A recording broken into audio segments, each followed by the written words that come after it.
तो जय हिंद दोस्तों, कैसे हो आप लोग। जी के मार्क टिक्स में आपका स्वागत है। दोस्तों आज मैं फिर लेकर आया हूँ 10। दोस्तों आज फिर हम एक टेस्ट करने वाले हैं।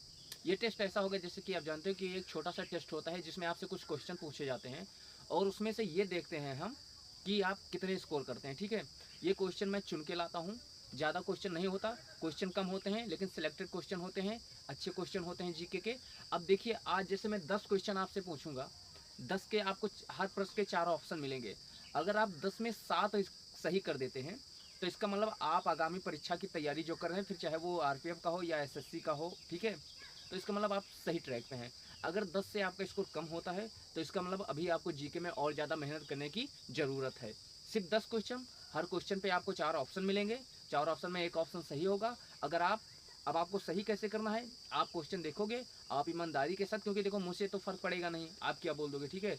आप अपने चाहे कॉपी कलम लेकर बैठ जाओ या फिर ऐसे, ठीक है। मैं 4 ऑप्शन आपको दूंगा, 4 में आपको अपने माइंड में गेस करना है कि ये वाला आंसर सही है और उसको नोट करते चलिए। अगर आपका 10 में 7 सही जाता है तो इसका मतलब आप सही, आपकी तैयारी सही चल रही है। और अगर 7 से कम स्कोर रह जाता है तो इसका मतलब अभी आपको मेहनत करने की ज़रूरत है। तो चलिए चलते हैं वीडियो में आगे और पहला प्रश्न आता है आपके सामने। तो आइए दोस्तों देखते हैं पहला सवाल। हमारा पहला प्रश्न ये है कि कलकत्ता उच्च न्यायालय की स्थापना कब हुई थी। प्रश्न आप देख सकते हैं और आपके सामने 4 ऑप्शन हैं। पहला है 1835 में, दूसरा है 1865 में, तीसरा है 1885 में और चौथा है 1805 में। अब आप चारों में से एक कोई अपने दिमाग में गेस कर लीजिए कि ये वाला ऑप्शन सही होगा। आपको मिलता है 5 सेकंड। हो गया, ठीक है। अब माइंड कीजिए, देखिए इस प्रश्न का सही आंसर जो है वो सेकंड वाला है, 1865 में। कलकत्ता उच्च न्यायालय की स्थापना कब हुई थी? 1865 में, ठीक है। अब जिनका सही है वो एक टिक कर लेंगे, अगर जिनका गलत है तो रॉन्ग पे टिक कर लेंगे, ठीक है। अब चलिए चलते हैं अगले क्वेश्चन की तरफ। देखिए दोस्तों, अगला प्रश्न है हमारा कि बंगाल विभाजन कब हुआ था, ठीक है। अब बंगाल विभाजन कब हुआ था, इसके लिए आपको 4 ऑप्शन मिल रहे हैं। चारों ऑप्शन आपको बोर्ड पे दिख रहे हैं। 1905, 1919, 1931 या फिर 1911। आपको मिलते हैं 5 सेकंड। चलिए सही आंसर बताइए। तो ठीक है, अब टिक कर लीजिए अपने माइंड में। देखिए इसका सही आंसर है ऑप्शन ए, 1905 में। बंगाल विभाजन जो हुआ था वो 1905 में हुआ था। तो अब चलिए चलते हैं अगले क्वेश्चन की तरफ।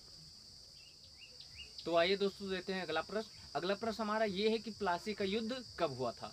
प्लासी का युद्ध कब हुआ था। अब इसके लिए आपको 4 ऑप्शन दिख रहे होंगे, चारों में से आप सही पे टिक लगाइए। पहला ऑप्शन है 1717 में, दूसरा है 1735 में, तीसरा है 1757 में या फिर चौथा 1761 में। चलिए लगाइए टिक।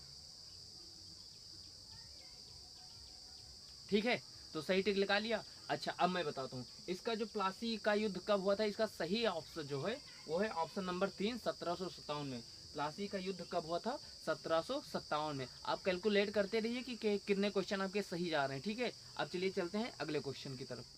हमारा अगला प्रश्न है कि रोलेट एक्ट कब पारित हुआ था। रोलेट एक्ट कब पारित हुआ था। तो इसके लिए आपको 4 ऑप्शन दिख रहे हैं। पहला ऑप्शन है मार्च 1728 में, दूसरा ऑप्शन है मार्च 1717 में, तीसरा ऑप्शन है मार्च 1917 में और चौथा ऑप्शन है मार्च 1919 में। तो चलिए बताइए। ठीक है, टिक कर लिया। अब इसका सही ऑप्शन जो है, देखो रोलेट एक्ट पारित हुआ था वो हुआ था 1917 में। अब 1917 वाला ऑप्शन कौन सा है? ये वाला, मार्च 1917 में रोलेट एक्ट पारित हुआ था। तो चलिए अब चलते हैं अपने अगले प्रश्न की तरफ। तो देखिए दोस्तों, हमारा अगला प्रश्न है कि अंग्रेज नेपाल युद्ध कब हुआ था। अंग्रेज और नेपाल के बीच में जो युद्ध हुआ था वो कब हुआ था। तो इसके लिए चारों ऑप्शन आपको दिख रहे हैं। 1812 में, 1814 में, 1818 में या फिर 1831 में। चलिए बताइए। ठीक है, तो टिक कर लिया अपने माइंड में। अब इसका जो सही ऑप्शन है वो ऑप्शन नंबर 2 है कि अंग्रेज और नेपाल के बीच में जो युद्ध हुआ था वो कब हुआ था? 1814 में। कब हुआ था? 1814 में। तो अब तक 5 प्रश्न हो गए। अब कितने लोगों के कितने क्वेश्चन सही हैं, जैसा मैंने बताया टिक करते रहिए। जितने रॉन्ग है उनको रॉन्ग क्रॉस लगाइए, ये सही है वो सही वाला लगाइए, ठीक है। अब 10 क्वेश्चन हो जाएंगे, फिर देखते हैं कि किसके कितने क्वेश्चन सही जाते हैं। तो चलिए चलते हैं अगले क्वेश्चन की तरफ। तो दोस्तों हमारा अगला प्रश्न है कि चंपारण सत्याग्रह कब हुआ था। चंपारण सत्याग्रह के बारे में हम पहले पढ़ा भी चुके हैं। जो लोग इससे पहले पढ़ चुके हैं या वीडियो देख चुके हैं उनको पता होगा, लेकिन जिनको नहीं पता है वो कहीं बुक से पढ़े होंगे। तो चलिए चारों ऑप्शन में से बताइए कि चंपारण सत्याग्रह कब हुआ था। 4 ऑप्शन है, 1905, 1911, 1912 या फिर 1917 में। वेरी गुड, जिनका ऑप्शन इसमें से है कि 1917 में होगा उनका आंसर सही है। चंपारण सत्याग्रह कब हुआ था? 1917 में। तो अब चलिए अगले क्वेश्चन की तरफ चलते हैं। चलिए दोस्तों अगला क्वेश्चन देखते हैं। बड़ा इंटरेस्टिंग सा क्वेश्चन है, कई बार परीक्षा में आ भी चुका है। क्वेश्चन है कि सिविल सर्विस का जन्मदाता कौन था, मतलब सिविल सर्विस का जनक हम लोग किसे मानते हैं। तो सिविल सर्विस का जो जनक था, 4 ऑप्शन है, Lord Cornwallis, Lord Macaulay, Lord Curzon या फिर लॉर्ड विलियम बेंटिंक। ठीक है, 4 ऑप्शन है। तो चलिए बताइए चारों में कौन सा ऑप्शन सही है। गुड, जिनका आंसर है लॉर्ड कॉर्नवालिस उनका आंसर सही है, क्योंकि सिविल सर्विस का जन्मदाता किसे माना जाता है? लॉर्ड कॉर्नवालिस ने, इन्होंने ही इसकी परीक्षा करना आरंभ करवाया था। तो ये ऑप्शन सही है। ठीक है, अब हमारे हो गए क्वेश्चन नंबर 7। 3 क्वेश्चन और बचे हैं, अभी जो 5 के आसपास है उनका सही जा रहा है, फिर 3 क्वेश्चन है, देखते हैं। चलो अगले, ठीक है क्वेश्चन। एक क्वेश्चन बहुत बार परीक्षा में आया है और हम लोग पढ़े भी हैं कि वास्को डी गामा ने समुद्री मार्ग से भारत की खोज की थी। लेकिन ऐसा है कि क्वेश्चन चेंज होता रहता है। अब इस क्वेश्चन को ऐसे भी पूछ सकता है कि वास्को डी गामा भारत कब आया था। अब हम लोग ये रट के बैठे हैं कि वास्को डी गामा वो मतलब भारत कब आया था और वास्को डी गामा ने कब भारत की मतलब समुद्री, देखो क्वेश्चन में सब लोग हम बोलते हैं कि वास्को डी गामा ने भारत की खोज की थी, हालांकि ये क्वेश्चन गलत है। ऐसा वास्को डी गामा ने भारत आने का समुद्री मार्ग की खोज की थी, ये क्वेश्चन सही है। लेकिन अब हम प्रश्न पूछें कि वास्को डी गामा कहाँ का निवासी था। कोई कठिन क्वेश्चन नहीं है, 4 ऑप्शन है आपके पास, स्पेन, फ्रांस, इंग्लैंड और पुर्तगाल। वेरी गुड, जिनका ऑप्शन है पुर्तगाल उनका ऑप्शन सही है।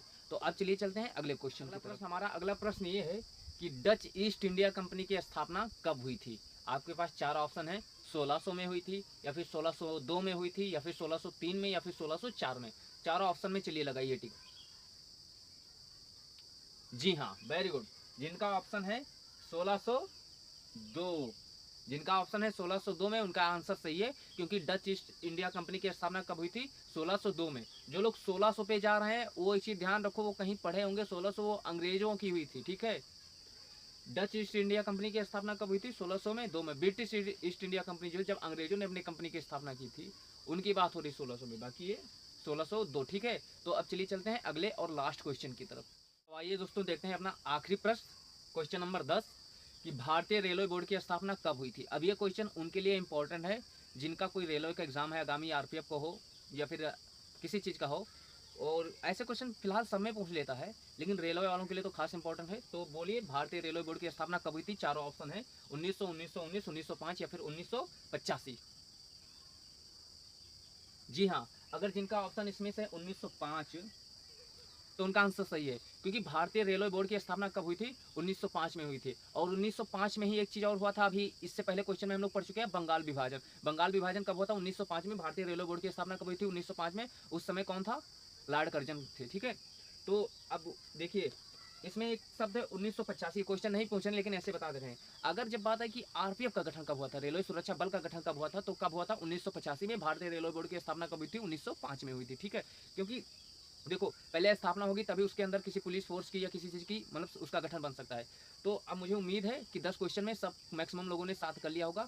आप देखो क्या कितने क्वेश्चन आपके सही गए हैं, आप कमेंट में कीजिए। और देखिए झूठ मत बोलना, अगर आपके 5-10 में 5 सही गए हैं कोई बात नहीं, थोड़ी मेहनत कीजिए। अगर 10 में 7 से ज़्यादा गए हैं या 7 गए हैं तो मतलब आप सही ट्रैक पर हो, लेकिन इसका मतलब ये नहीं कि आप बस बहुत सही ट्रैक पर पढ़ो ही ना। ठीक है, और फिर मैं अगले दिन ऐसा ही वीडियो लेकर आऊँगा मैथ पे या किसी और चीज़ पे। ठीक है, तो ऐसे ऐसे क्वेश्चन, और आप प्लीज़ चैनल को सब्सक्राइब कर लीजिए। ऐसे देखो मैं वीडियो छोटी लाता हूँ लेकिन ऐसे क्वेश्चन ढूंढ के लाता हूँ कि इससे देखिए इस 10 क्वेश्चन से ये नहीं पता है कि हाँ मतलब मैं बहुत, ये ऐसे ऐसी जगह से क्वेश्चन मैंने उठाए हैं देख के कि इससे ये पता हो जाएगा कि आप लगभग पढ़ रहे हैं, लगभग बहुत सारे चैप्टर आप कवर कर रहे हैं। ठीक है, और ऐसे अगर छोटे छोटे क्वेश्चन, मजे तो आते छोटे छोटे क्वेश्चन में, एकदम इजी वाले पूछ लेने से आप बता दोगे देश कब आज़ाद हुआ था, ठीक है, राष्ट्रीय झंडा क्या है, लेकिन उसका कोई बेनिफिट नहीं होता। तो फिर मिलते हैं अगले वीडियो में, तब तक के लिए नमस्कार, जय हिंद।